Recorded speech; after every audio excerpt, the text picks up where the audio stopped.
All right, welcome to The Explainer. We're going to tackle a pretty huge question today, one that feels more relevant than ever. What if ancient prophecies about the end of the world weren't just stories, but some kind of blueprint for what's happening in our 21st century? Okay, so let's just jump right in. For thousands of years, right, you've got Islamic and Christian texts describing this really dramatic end to the world. And here's the thing.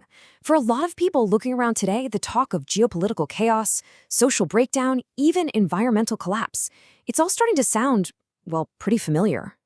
So what we're going to do is put on our historian hats. We're going to look at how theologians actually map this all out, starting with signs they say have already happened, connecting them to what's going on right now, and then looking at what they believe is just around the corner.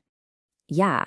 And to really get why these prophecies have so much power today, you can't just start with the here and now. We have to go back. We're going to look at specific historical events that Islamic scholars point to and say, see, that was a sign. That's prophecy becoming history.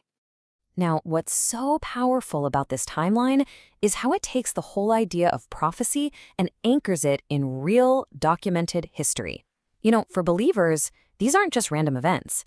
A celestial event, the death of the prophet, the fall of massive empires, even plagues. They see these as prophetic dominoes falling, one by one, setting the stage for everything that comes next. Okay, so with that historical foundation in place, let's fast forward to today, because this is where it gets really intense. Interpreters are looking at what's happening right now, and they're calling it a polycrisis. You know, this perfect storm, a convergence of geopolitical tension, societal weirdness, and environmental red flags that, they argue, line up almost perfectly with those ancient warnings. And check this out, because this is a huge deal for prophecy analysts. For something like 2,600 years, that's how long ago this was written, these exact nations were never, ever in a military alliance together. But today, you look at the strategic partnership between Russia, Iran, and Turkey, well, that's something brand new. For some, it looks like the chess pieces are finally moving into their starting positions. And it's not just who is involved, it's where. These prophesied alliances and battles are all centered on really specific places that are central to both Islamic and Christian end-time scenarios. And, well, it's pretty hard to ignore that places like Damascus, Jerusalem, and northern Syria are the exact same places that are major geopolitical hotspots on the news every single night. So it's not all about geopolitics. Theologians are also pointing to these big shifts in society.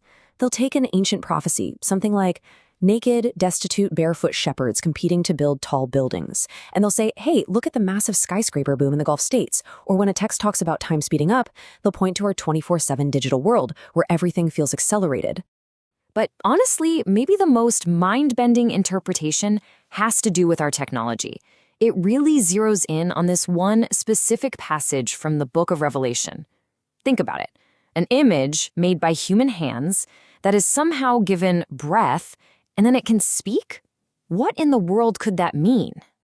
Well, this idea has actually led some people to coin a new term, apocalyptic AI. The theory is that artificial intelligence fits the description perfectly. I mean, it's literally an image created by us, it's given a digital breath of life through code, and now it speaks to us, right? It persuades us, it influences global markets, it shapes how we think. It's a man-made image with a global voice, and for them, that's a direct match. And this is where you see a really stunning crossover between both traditions. We're talking about a tangible, scientifically verified environmental crisis. The Euphrates River is drying up, and NASA has the data to prove it. Now, what's incredible is that both Christian and Islamic texts point to this exact event as a major harbinger, predicting it will reveal either a hidden treasure of gold or clear a path for an Eastern army. Now, in Christian end times theology, this global crisis is often seen as this awful cascading failure, symbolized by the four horsemen. You've got the white horse, which represents deception or conquest. That then unleashes the red horse of war. And what follows war? Well, that's the black horse, bringing famine and runaway inflation. It's a sequence where one disaster directly triggers the next. Okay, so if all of that stuff is the build-up, the signs of the present, then what's the grand finale? What's the ultimate climax these texts are pointing to?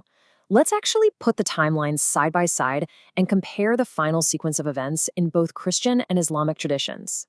First up, the Islamic sequence. It lays out a very clear progression of major figures. It all kicks off with the arrival of a leader called the Mahdi, who's meant to unite the Muslim world. He leads a massive battle, but then a powerful false messiah, the Dajjal, shows up. And just when things look their worst, Jesus, or Isa in the Islamic tradition, returns to finally defeat the Dajjal. Now let's look at the Christian timeline, and you'll see it follows a really similar pattern. It also starts with a deceptive global leader, the Antichrist, who promises peace, but brings a period of terrible suffering called the Great Tribulation. Everything builds towards a final, massive battle at a place called Armageddon. And just like in the Islamic view, the conflict is only ended by the spectacular return of Jesus Christ. So here's the absolute key takeaway. In both scenarios, Jesus is the hero who defeats the ultimate evil figure. But, and this is a huge but, his identity and his role are completely different. In Christian theology, he returns as the Son of God, the ultimate judge. In Islamic theology, Isa, or Jesus, returns as a great prophet and a follower of Muhammad, who's there to correct false beliefs and uphold Islam. And all of this brings us right to the heart of the debate among scholars and theologians. How are we supposed to read these ancient, powerful stories today? Are we looking at a literal roadmap of the future, a play-by-play forecast, or are they something else, maybe a symbolic warning?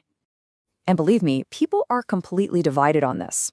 There's the literal view that these prophecies are a kind of blueprint, that when the text says Persia, it means modern-day Iran. When it says Magog, it means Russia. End of story. But then you have the symbolic view. This says, no, these names aren't about specific countries.